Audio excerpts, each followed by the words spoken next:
Hi hello ನಮಸ್ಕಾರ. Historical ವರ್ಡ್ಗೆ ಸ್ವಾಗತ ಸುಸ್ವಾಗತ. ಸ್ನೇಹಿತರೆ, ನಾವಿವತ್ತು ಕನ್ನಡ ವ್ಯಾಕರಣದಲ್ಲಿ ಬರುವಂತಹ ಅಲಂಕಾರ ಅನ್ನುವಂತಹ ಒಂದು ವಿಷಯವನ್ನು ತಿಳ್ಕೊಳ್ತಾ ಹೋಗೋಣಂತೆ. ಅಲಂಕಾರ ಅಂದರೆ ಏನು, ಅದರ ಪ್ರಕಾರಗಳು ಎಷ್ಟದಾವು ಅನ್ನುವಂಥದ್ರ ಬಗ್ಗೆ ಇವತ್ತಿನ ವಿಡಿಯೋದಲ್ಲಿ ಸಂಪೂರ್ಣವಾಗಿ ಹೇಳ್ತಾ ಹೋಗ್ತೀನಿ. ಅದಕ್ಕೂ ಮುಂಚೆ ನೀವಿನ್ನು ನಮ್ಮ ಹಿಸ್ಟಾರಿಕಲ್ ವರ್ಡ್ಗೆ ಸಬ್ಸ್ಕ್ರೈಬ್ ಆಗಿಲ್ಲ ಅಂದರೆ ದಯವಿಟ್ಟು ಸಬ್ಸ್ಕ್ರೈಬ್ ಆಗಿ ಮತ್ತು ಬೆಲ್ಲೈಕನನ್ನು ಕ್ಲಿಕ್ ಮಾಡಿ. ಅಲಂಕಾರ ಅಂದರೆ ಒಂದು ಕಾವ್ಯಕ್ಕೆ ಶಬ್ದ ಮತ್ತು ಅರ್ಥಗಳ ಚಮತ್ಕಾರದಿಂದ ಕಾವ್ಯದ ಸೌಂದರ್ಯವನ್ನು ಹೆಚ್ಚಿಸುವಂತಿದ್ದರೆ ಅದನ್ನು ಅಲಂಕಾರ ಅಂತೇಳಿ ಕರಿತೀವಿ. ಅಲಂಕಾರ ಕಾವ್ಯದ ಸೌಂದರ್ಯ, ಅಲಂಕಾರ ಕಾವ್ಯದ ಜೀವಾಳ ಇದ್ದಂತೆ ಅಂತ ಹೇಳ್ತಾರೆ. ಈ ಅಲಂಕಾರದಲ್ಲಿ ಎರಡು ಪ್ರಕಾರಗಳು ಕಂಡುಬರ್ತವೆ. ಒಂದು ಅರ್ಥಾಲಂಕಾರ, ಇನ್ನೊಂದು ಶಬ್ದಾಲಂಕಾರ ಅಂತೇಳಿ. ಅದರ ನಾವೀಗ ಮೊದಲಿಗೆ ಅರ್ಥಾಲಂಕಾರ ಅಂದರೆ ಏನು, ಅದರ ಪ್ರಕಾರಗಳೆಷ್ಟು ಅನ್ನೋದನ್ನ ತಿಳ್ಕೊಳ್ತಾ ಹೋಗೋಣಂತೆ.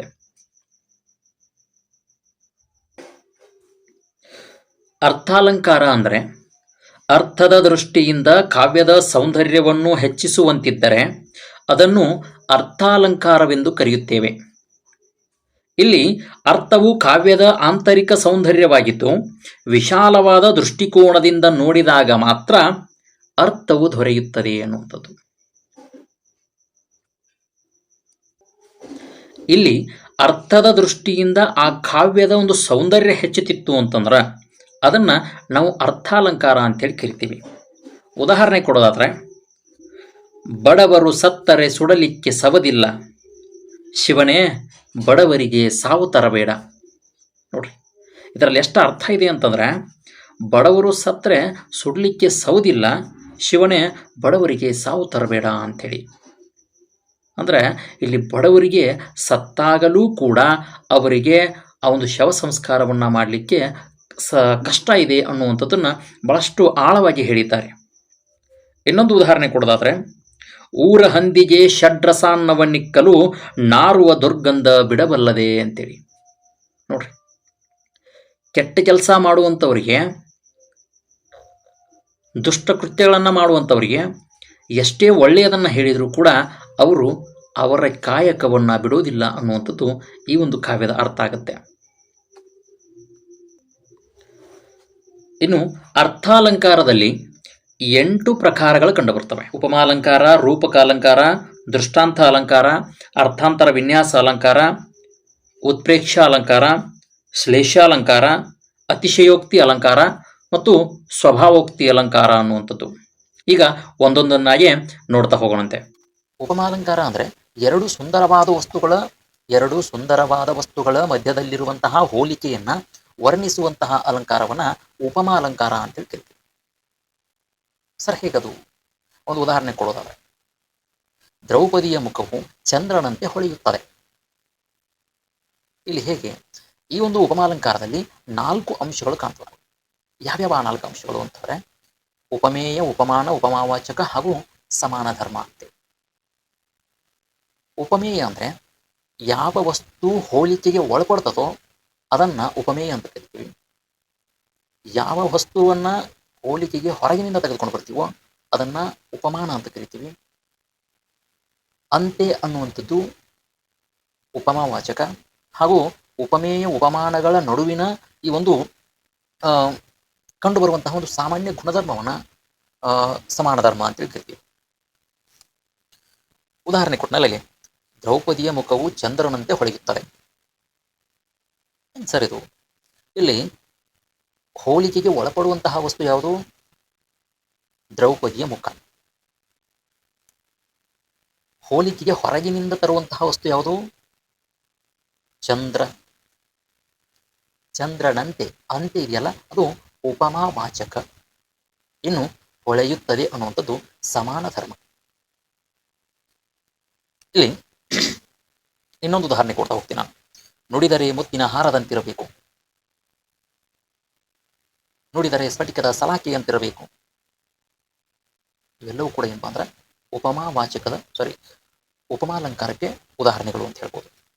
ಈ ಉಪಮಾಲಂಕಾರದಲ್ಲಿ 2 ಪ್ರಕಾರಗಳದಾವೆ. ಏನು ಅಂತಂದ್ರೆ, ಒಂದು ಪೂರ್ಣೋಪಮ ಅಲಂಕಾರ, ಇನ್ನೊಂದು ಲುಪ್ತೋಪಮ ಅಲಂಕಾರ. ಪೂರ್ಣ ಉಪಮಾಲಂಕಾರ ಅಂದ್ರೆ ಈ 4 ಅಂಶಗಳನ್ನು ಏನು ಹೇಳಿದ್ನಲ್ಲ, ಉಪಮೇಯ, ಉಪಮಾನ, ಉಪಮಾವಾಚಕ ಹಾಗೂ ಸಮಾನಧರ್ಮ ಅಂತೇಳಿ, ಆ 4 ಅಂಶಗಳು ಇದ್ದು ಅಂದ್ರೆ ಆ ಒಂದು ವಾಕ್ಯದಲ್ಲಿ ಅದು ಪೂರ್ಣ ಉಪಮಾಲಂಕಾರ ಆಗ್ತದೆ. ಆ 4 ಅಂಶಗಳಲ್ಲಿ ಯಾವುದಾದ್ರೂ ಒಂದು ಅಂಶ ಇಲ್ಲದೆ ಹೋದ್ರೆ ಅದನ್ನ ಲುಪ್ತೋಪಮಾಲಂಕಾರ ಅಂತ ಹೇಳಿ ಲುಪ್ತ ಉಪಮಾ ಅಲಂಕಾರ. ಇದಕ್ಕೊಂದು ಉದಾಹರಣೆ ಕೊಡೋದಾದ್ರೆ ಲುಪ್ತೋಪಮಾಲಂಕಾರ. ನೋಡಿದರೆ ಮುತ್ತಿನ ಹಾರದಂತೆ, ಇಲ್ಲಿ ಸಮಾನ ಧರ್ಮ ಲುಪ್ತವಾಗಿದೆ. ಇಲ್ಲ. ಇನ್ನು ಎರಡನೆಯ ಅಲಂಕಾರ ರೂಪಕ ಅಲಂಕಾರ. ಉಪಮೇಯ ಉಪಮಾನ ಒಂದರಂತೆ ಮತ್ತೊಂದಿದೆ ಎಂದು ಹೇಳದೆ ಅಭೇದ ರೂಪದಿಂದ ವರ್ಣಿಸುವ ಅಲಂಕಾರವನ್ನ ರೂಪಕ ಅಲಂಕಾರ ಅಂತೇಳಿ ಕರಿತೀವಿ. ಅಂದರೆ ಇಲ್ಲಿ ಒಂದು ವಸ್ತು ಮತ್ತೊಂದು ವಸ್ತುವಿನಂತೆ ಇದೆ ಎಂದು ಎಲ್ಲಿ ಹೇಳಿದ್ವಿ ನಾವು? ಉಪಮಾಲಂಕಾರದಲ್ಲಿ ಹೇಳಿದ್ವಿ. ಆದರೆ ಇಲ್ಲಿ ಹಂಗಲ್ಲ, ಅಭೇದ ರೂಪವಾಗಿ ಹೇಳ್ತಾ ಹೋಗ್ತಾರೆ. ಹೇಗೆ? ಉದಾಹರಣೆಯನ್ನು ನೋಡೋದಾದ್ರೆ ಪುರುಷ ಸಿಂಹ. ಪುರುಷ ಸಿಂಹದಂತೆ ಅಲ್ಲ, ಪುರುಷನೇ ಸಿಂಹ. ಹೆಣ್ಣು ಹುಲಿ. ಹೆಣ್ಣು ಹುಲಿಯಂತೆ ಅಲ್ಲ, ಹೆಣ್ಣೆ ಹುಲಿ. ಹೃದಯ ಕಮಲ, ಹೃದಯ ಸಮುದ್ರ, ಕಾಯಕವೇ ಕೈಲಾಸ, ಎನ್ನ ಕಾಲೇ ಕಂಬ, ಅರಿವೇ ಗುರು. ಈ ರೀತಿಯಾಗಿ ಅನೇಕ ಉದಾಹರಣೆಗಳನ್ನು ನಾವು ನೋಡ್ತೀವಿ. ಇನ್ನು ಮೂರನೇ ಒಂದು ಅಲಂಕಾರ ಯಾವುದು ಅಂತಂದ್ರೆ ದೃಷ್ಟಾಂತ ಅಲಂಕಾರ ಅಂಥೇಳಿ. ಎರಡು ಬೇರೆ ಬೇರೆ ವಾಕ್ಯಗಳು ಅರ್ಥದ ದೃಷ್ಟಿಯಿಂದ ಬಿಂಬ ಪ್ರತಿಬಿಂಬ ಭಾವದಂತೆ ತೋರುವಂತಿದ್ದರೆ ಅದನ್ನು ದೃಷ್ಟಾಂತ ಅಲಂಕಾರ ಅಂತೇಳಿ ಕರಿತೀವಿ. ಯಾವ ರೀತಿಯಾಗಿ ಅಂತಂದ್ರೆ, ಎರಡು ವಾಕ್ಯಗಳಿರ್ತಾವೆ, ಎರಡು ಬೇರೆ ಬೇರೆ ವಾಕ್ಯಗಳು ಒಂದೇ ಅರ್ಥವನ್ನ ನೀಡುವಂತಿರಬೇಕು. ಅದನ್ನ ದೃಷ್ಟಾಂತ ಅಲಂಕಾರ ಅಂತೇಳಿ ಕರಿತೀವಿ.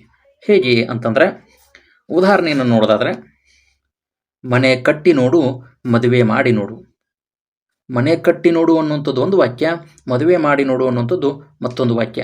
ಈ ಎರಡೂ ವಾಕ್ಯಗಳು ಬೇರೆ ಬೇರೆ ಆದರೂ ಇವು ಎರಡರ ವಾಕ್ಯಗಳ ಅರ್ಥ ಒಂದೇ ಆಗಿರ್ತದೆ ಅನ್ನುವಂಥದ್ದು. ಇನ್ನು ಊರು ಉಪಕಾರವರಿಯದು, ಹೆಣ ಶೃಂಗಾರವರಿಯದು ಅನ್ನುವಂಥದ್ದು. ಏನು ನಾಲ್ಕನೆಯ ಒಂದು ಅಲಂಕಾರ ಅಂತಂದರೆ ಅರ್ಥಾಂತರ ವಿನ್ಯಾಸ ಅಲಂಕಾರ. ಒಂದು ಸಾಮಾನ್ಯ ವಾಕ್ಯವನ್ನು ವಿಶೇಷ ವಾಕ್ಯವಾಗಿ, ವಿಶೇಷ ವಾಕ್ಯವನ್ನು ಸಾಮಾನ್ಯ ವಾಕ್ಯವಾಗಿ ಸಮರ್ಥನೆ ಮಾಡಿಕೊಳ್ಳುವಂತಿದ್ದರೆ ಆ ಅಲಂಕಾರವನ್ನು ಅರ್ಥಾಂತರ ವಿನ್ಯಾಸ ಅಲಂಕಾರ ಅಂತೇಳಿ ಕರಿತೀವಿ. ಉದಾಹರಣೆಯನ್ನು ನೋಡೋದಾದ್ರೆ ಶ್ರೇಯಾಳು ಸುಮಧುರವಾಗಿ ಹಾಡಿದಳು. ಇದು ಸಾಮಾನ್ಯ ವಾಕ್ಯ. ಏನು?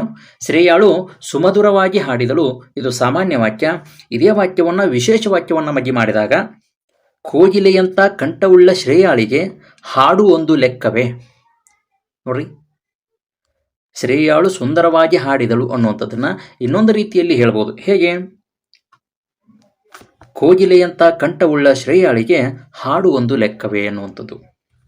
ಅದೇ ರೀತಿಯಾಗಿ ರಮೇಶನು IAS ಪರೀಕ್ಷೆಯನ್ನು ಪಾಸು ಮಾಡಿದನು. ಇದು ಒಂದು ಸಾಮಾನ್ಯ ವಾಕ್ಯ. ಇದನ್ನು ಬುದ್ಧಿವಂತನಾದ ರಮೇಶನಿಗೆ IAS ಪರೀಕ್ಷೆ ಒಂದು ಲೆಕ್ಕವೇ ಅನ್ನುವಂಥದ್ದು ಒಂದು ವಿಶೇಷ ವಾಕ್ಯವನ್ನಾಗಿ ನಾವು ಹೇಳ್ಬೋದು. ಇನ್ನು ಅದೇ ರೀತಿಯಾಗಿ ಐದನೆಯ ಒಂದು ಅಲಂಕಾರ ಯಾವುದು ಅಂದರೆ ಉತ್ಪ್ರೇಕ್ಷೆ ಅಲಂಕಾರ. ಒಂದಾನೊಂದು ಸನ್ನಿವೇಶವನ್ನು ಕವಿ ಕಲ್ಪಿಸಿ, ಸಂಭಾವಿಸಿ, ಹೋಲಿಸಿ ವರ್ಣಿಸಿದರೆ ಅದು ಉತ್ಪ್ರೇಕ್ಷೆ ಅಲಂಕಾರ ಅಂತೇಳಿ ಕರೆಸಿಕೊಳ್ತದೆ. ಇಲ್ಲಿ ಒಂದು ಯೋಜಿತವಾದ ಅರ್ಥವತ್ತಾದ ಹೋಲಿಕೆ ಇರ್ತದೆ ಅನ್ನುವಂಥದ್ದು ವಿಶೇಷ. ಉದಾಹರಣೆ ನೋಡೋದಾದ್ರೆ ದೇವರು ರುಜು ಮಾಡಿದನು, ರಸವಶನಾಗುತ್ತ ಕವಿಯದ ನೋಡಿದನು, ಹಕ್ಕಿಯು ಹಾರುತ್ತಿದೆ ನೋಡಿದಿರಾ ಅಂಥೇಳಿ.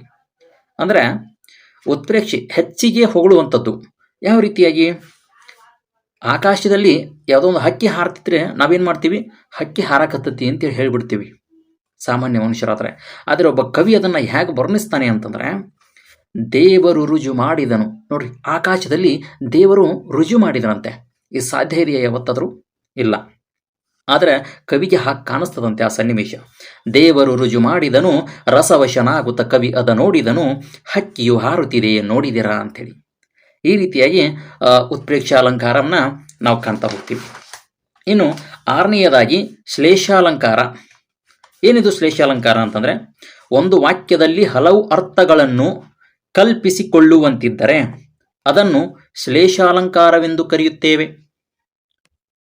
ಈ ಶ್ಲೇಷಾಲಂಕಾರಕ್ಕೆ ಉದಾಹರಣೆಯನ್ನ ನೋಡ್ತಾ ಹೋದ್ರೆ, ಮುತ್ತುಗಾರ ಬಂದ ಮುತ್ತು ಕೊಟ್ಟು ಹೋದ. ಇದರಲ್ಲಿ ಎರಡು ಅರ್ಥಗಳಿದಾವೆ. ಒಂದು ಮುತ್ತುಗಾರು, ಮುತ್ತುಗಳು, ಮುತ್ತಿನ ಹರಳುಗಳು, ಆ ಹರಳುಗಳನ್ನು ನಾವಿಲ್ಲಿ ಕಲ್ಪನೆ ಮಾಡ್ಕೊಳ್ಬೋದು. ಇನ್ನೊಂದು ಬೇರೆ ರೀತಿಯಾಗಿರ್ತಕ್ಕಂಥದ್ದು ಅನ್ನುವಂಥದ್ದು ನಾವು ಕಾಣ್ತೀವಿ. ಅದೇ ರೀತಿಯಾಗಿ ಗಣಿತ ಕ್ಷೇತ್ರಕ್ಕೆ ಭಾರತೀಯರ ಕೊಡುಗೆ ಶೂನ್ಯ ಅನ್ನುವಂಥದ್ದು. ಗಣಿತ ಕ್ಷೇತ್ರಕ್ಕೆ ಭಾರತೀಯರು ಯಾವುದೇ ರೀತಿಯಾದಂತಹ ಕೊಡುಗೆಯನ್ನ ನೀಡಿಲ್ಲ ಅನ್ನುವಂಥದ್ದು ಒಂದು ಅರ್ಥ. ಆದರೆ ಗಣಿತ ಕ್ಷೇತ್ರಕ್ಕೆ ಭಾರತೀಯರು ಸೊನ್ನೆಯನ್ನ ಕೊಡುಗೆಯನ್ನಾಗಿ ನೀಡಿದ್ದಾರೆ ಅನ್ನುವಂಥದ್ದು ಮತ್ತೊಂದು ಅರ್ಥ. ಇನ್ನೊಂದು ಉದಾಹರಣೆಯನ್ನು ನೋಡೋದಾದ್ರೆ, ಮನೆಗೆ ಲೇಟ್ ಆಗಿ ಹೋದರೆ ಮಂಗಳಾರತಿ ಆಗುತ್ತದೆ. ಮತ್ತೊಂದು ಉದಾಹರಣೆಯನ್ನು ನೋಡೋದಾದ್ರೆ, ರಾಜ ರಾಣಿಗೆ ಮುತ್ತು ಕೊಟ್ಟನು. ಈ ರೀತಿಯಾಗಿ ಅನೇಕ ಒಂದು ಅರ್ಥವನ್ನ ಉದಾಹರಣೆಗಳನ್ನ ನಾವು ನೋಡ್ತಾ ಹೋಗ್ಬೋದು. ಇನ್ನು ಏಳನೇದು ಅತಿಶಯೋಕ್ತಿ ಅಲಂಕಾರ. ಏನಿದು ಅತಿಶಯೋಕ್ತಿ ಅಲಂಕಾರ ಅಂತೇಳಿ ನೋಡೋದಾದ್ರೆ, ಲೋಕ ಪ್ರಸಿದ್ಧವಾದ ನೀತಿಯನ್ನ ಮೀರಿ ಅತಿಶಯವಾಗಿ ವರ್ಣಿಸುವ ಅಲಂಕಾರವನ್ನ ಅತಿಶಯೋಕ್ತಿ ಅಲಂಕಾರ ಅಂತೇಳಿ ಕರಿತೀವಿ. ಲೋಕ ಪ್ರಸಿದ್ಧವಾದ ನೀತಿಯನ್ನು ಮೀರಿ, ನಾವು ಇಂಗ್ಲಿಷ್ನೊಳಗೆ ಆಡುಭಾಷೆ ಒಳಗೆ ಹೇಳ್ತೀವಲ್ಲ, ಓವರ್ ಬಿಲ್ಡಪ್ ಅಂತೇಳಿ, ಆ ರೀತಿಯಾಗಿ ಏನಪ್ಪ ಅಂದ್ರೆ ಹೊಗಳುವುದನ್ನ, ವರ್ಣಿಸುವುದನ್ನ ಏನಂತ ಕರಿತೀವಿ? ಅತಿಶಯೋಕ್ತಿ ಅಲಂಕಾರ ಅಂತೇಳಿ ಕರಿತೀವಿ. ಯಾವ ರೀತಿಯಾಗಿ? ಉದಾಹರಣೆಯನ್ನು ನೋಡೋದಾದ್ರೆ, ನಿನ್ನಂದವನ್ನು ನೋಡಲು ಚಂದಮಾಮನು ನಿತ್ಯ ಬರುವ ಅಂತೇಳಿ ಒಂದು ಹಾಡೈತಿ ಕನ್ನಡದೊಳಗೆ, ಹೌದಾ? ನಿನ್ನಂದವನ್ನು ನೋಡಲು ಚಂದಮಾಮ ನಿತ್ಯ ಬರುವ. ಚಂದಮಾಮ ಪ್ರತಿನಿತ್ಯ ಬರ್ತಾನ? ಸಾಧ್ಯ ಇಲ್ಲ. ಅವಾಗ ಅಮಾಸಿ ಹುಣ್ಣೆ ಎಲ್ಲ ಅದಾವು, ಆಮ್ಯಾಕೆ ದಿನ ಬರ್ತಾನ? ಹೌದಲ್ಲ? ಇನ್ನೊಂದು, ಪೂರ್ಣ ಚಂದಿರ ರಜಾ ಹಾಕಿದ ನಿನ್ನಯ ಮೊಗವನು ಕಂಡ ಕ್ಷಣ ಅಂತೆ. ಇದು ಎಂತ ಒಂದು ಕೇಳಲಿಕ್ಕೆ ಚಂದದ, ಆದ್ರೆ ಅತಿಶಯವಾಗಿ ಹೊಗಳಿದ್ದಾರೆ. ಇದನ್ನ ಅತಿಶಯೋಕ್ತಿ ಅಲಂಕಾರ ಅಂತೇಳಿ ಕರಿತೀವಿ. ಇನ್ನು ಎಂಟನೆಯದು ಸ್ವಭಾವೋಕ್ತಿ ಅಲಂಕಾರ. ವಸ್ತುಗಳ ಗುಣ, ಕ್ರಿಯೆ ಮೊದಲಾದವುಗಳನ್ನ ಇದ್ದಕ್ಕಿದ್ದಂತೆಯೇ ನೈಜವಾಗಿ ವರ್ಣಿಸುವ ಅಲಂಕಾರವನ್ನ ಸ್ವಭಾವೋಕ್ತಿ ಅಲಂಕಾರ ಅಂತೇಳಿ ಕರಿತೀವಿ. ಏನು ಅಂತಂದ್ರೆ, ವಸ್ತುಗಳ ಗುಣ, ಕ್ರಿಯೆ ಹಾಗೂ ಮೊದಲಾದವುಗಳನ್ನ ಇದ್ದಕ್ಕಿದ್ದಂತೆಯೇ ಹೇಳುವುದನ್ನ, ಇದ್ದಕ್ಕಿದ್ದಂತೆಯೇ ಹೊಗಳುವುದನ್ನ ಅಥವಾ ಪ್ರಸ್ತುತಪಡಿಸುವುದನ್ನ ಏನಂತ ಕರಿತೀವಿ? ಸ್ವಭಾವೋಕ್ತಿ ಅಲಂಕಾರ ಅಂತೇಳಿ ಕರಿತೀವಿ. ಉದಾಹರಣೆಗೆ ನೋಡೋದಾದ್ರೆ, ಗೊಲ್ಲ ಕರೆದ ದನಿಯ ಕೇಳಿ ತರುಗಳೆಲ್ಲ ಬಳಿಗೆ ಬಂದು ಚೆಲ್ಲಿ ಸೂಸಿ ಹಾಲು ಕರೆಯಲು ಅಲ್ಲಿ ತುಂಬಿತು ಬಿಂದಿಗೆ. ನೋಡ್ರಿ, ಇದರಲ್ಲಿ ಎಲ್ಲಾದ್ರೂ ನಮಗೆ ಅತಿಶಯೋಕ್ತಿ ಅಂತ ಅನಿಸ್ತದ? ಎಲ್ಲಾದ್ರೂ ಉತ್ಪ್ರೇಕ್ಷೆ ಅಂತ ಅನಿಸ್ತದ? ಇಲ್ಲ. ಏನ್ ಮಾಡ್ತಾನ?